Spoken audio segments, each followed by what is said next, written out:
John buys a rental property. Ben puts the same money into index funds. They both think they made the smarter choice. And 20 years later, one of them is right. But not for the reason either of them expected. Let me show you what actually happened. John and Ben are the same person on paper. Same age, same city, same $50,000 saved, same $55,000 salary. The only difference is one decision made on a Tuesday afternoon. John puts his $50,000 down on a $250,000 rental property, a 3-bedroom house, decent neighborhood. He takes a 30-year mortgage at 7%. His mortgage payment is $1,330 a month. His tenant pays $1,800. On paper, that's $470 a month in profit before he spends a single dollar on anything else. Ben takes the same $50,000 and drops it into a total stock market index fund. No leverage, no tenants, no keys to hand over. He sets up a $300 automatic monthly contribution and doesn't think about it again.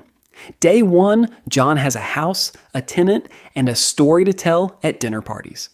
Ben has a brokerage account and a confirmation email. It's not even close in terms of how it feels. But this video isn't about feelings.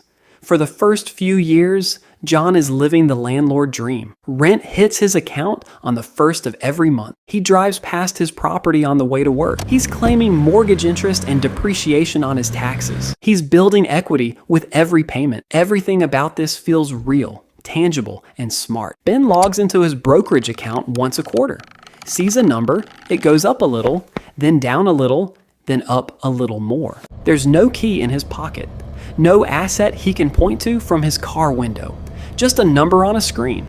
John's friends ask about the property. Ben's friends don't ask about anything. Now let's look at what's actually happening underneath that. Through year 3, John has collected around $64,800 in rent. His mortgage payments total about $47,880. That leaves roughly $16,900 in gross cash flow before anything else.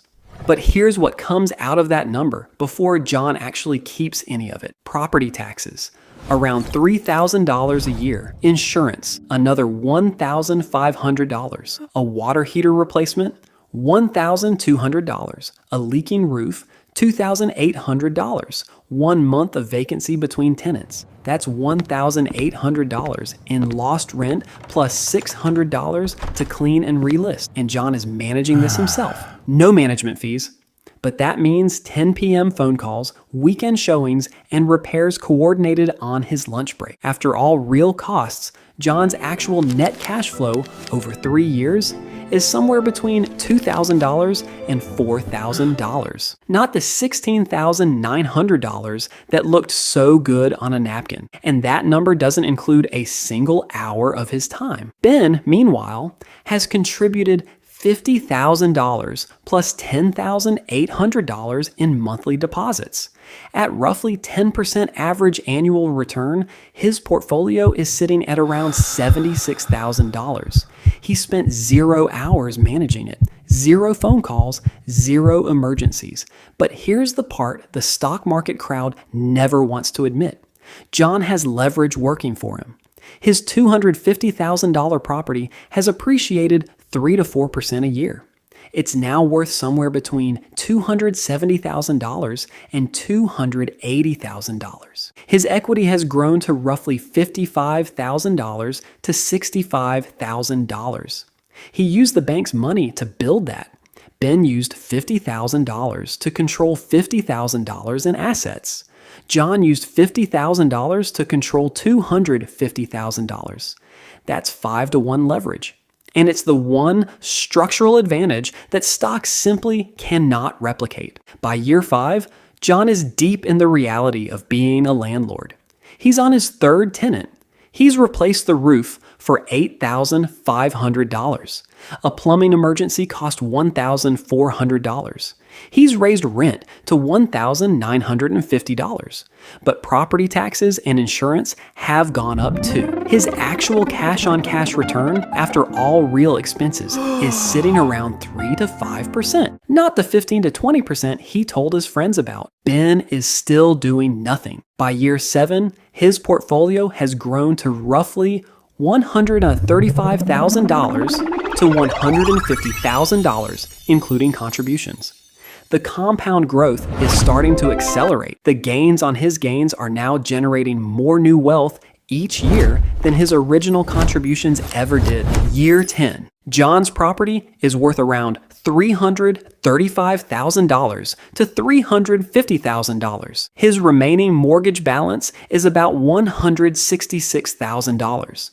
His equity is roughly $170,000 to $184,000. After subtracting every real cost over 10 years, mortgage interest, taxes, insurance, repairs, vacancy, capital expenditures, his total out-of-pocket beyond the original down payment is somewhere between $20,000 and $35,000. Ben's portfolio, with consistent $300 monthly contributions and 10% average annual returns, is sitting at approximately $165,000 to $180,000. He put in $50,000 up front plus $36,000 in contributions, $86,000 total.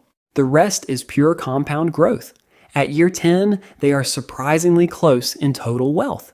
John might be slightly ahead, thanks to leverage, but John also spent hundreds of hours managing that property, took on hundreds of thousands in debt, and concentrated his entire net worth into a single asset in a single zip code. Ben diversified across thousands of companies and never lost a night of sleep over it. Now we get to year 20, and this is where the story fully separates. John's property is worth roughly $450,000 to $500,000. His mortgage is either paid off or nearly there. His equity is somewhere between $400,000 and $500,000.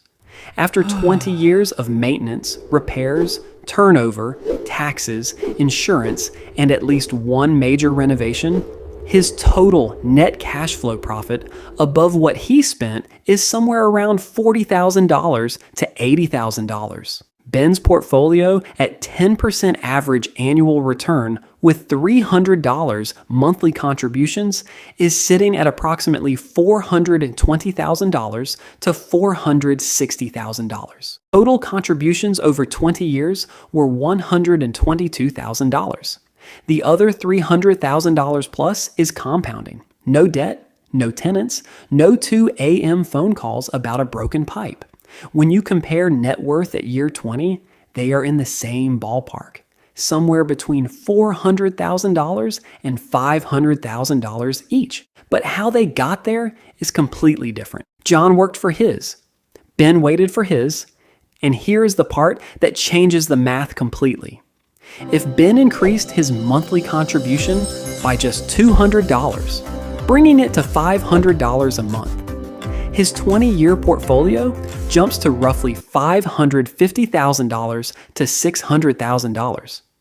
In the stock market, increasing what you put in has a multiplied effect through compounding. In real estate, increasing your investment usually means buying another property, taking on another mortgage, and doubling your workload. Now, before you close this video, thinking stocks always win, I need to show you the other side. Because if I don't, I'm doing exactly what the people I'm warning you about do. In 2008, the stock market dropped roughly 37%. In March 2020, it dropped 34% in about a month. If Ben had $150,000 in his portfolio and watched it fall to $95,000 in a few weeks, that is not just a number on a screen. That is a real psychological event. And the data is clear. Most retail investors panic and sell during crashes, then buy back in after the recovery, locking in losses at the worst possible moment. There is also no monthly cash flow in index funds. Dividends on a total market fund run around 1.5 to 2% yield. On $150,000, that is roughly $200 a month.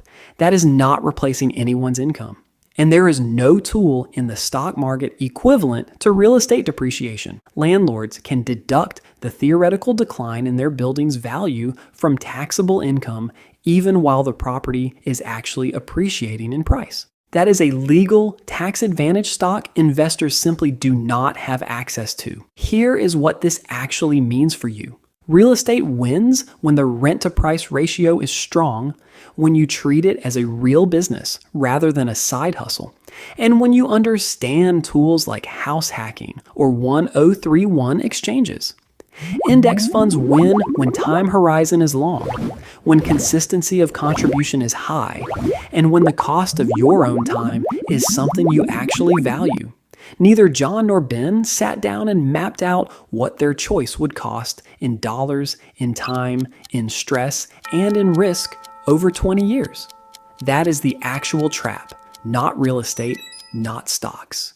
The trap is picking either one based on a headline, a podcast clip, or something your uncle said at Thanksgiving, without ever running the full numbers for your own situation. The next time someone tells you real estate always wins or the stock market always wins, ask them one question. Did you include everything? Because the answer that includes everything is the only answer that matters.